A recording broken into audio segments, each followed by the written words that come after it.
চলুন আজ বানিয়ে ফেলি বাঙালিদের অতি প্রিয় শীতকালীন পাঁচমিশালি তরকারি।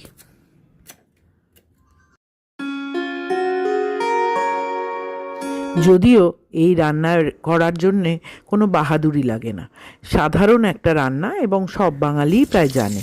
তবুও যে সকল অবাঙালি বন্ধুবান্ধব বা যারা জানে না তাদের জন্যেই আমি একটা ছোট্ট ভিডিও রাখলাম।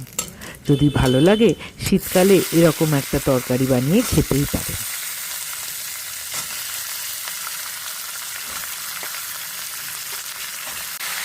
নুন, হলুদ, একটু মিষ্টি, 5 রকম তরকারি এই সব মিলিয়ে একটু 5 ফোড়ন শুকনো লঙ্কা দিয়ে বসিয়ে দিলেই হয়ে গেল। জল দেবেন না অবশ্যই। আর নাবানোর আগে, এটা আমি করি, নাও আপনারা করতে পারেন, একটু কাঁচা সর্ষের তেল ছড়িয়ে দেবেন। আর যদি বাড়িতে থাকে বড়ি বা আরও কিছু সবজি, সেগুলো দিতে ভুলবেন না।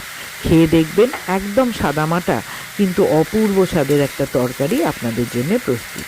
আর একসাথে খাওয়া হয়ে যাবে অনেকগুলো সবজি। ভালো লাগলে অবশ্যই সাবস্ক্রাইব করবেন, লাইক করবেন, শেয়ার করবেন। ধন্যবাদ।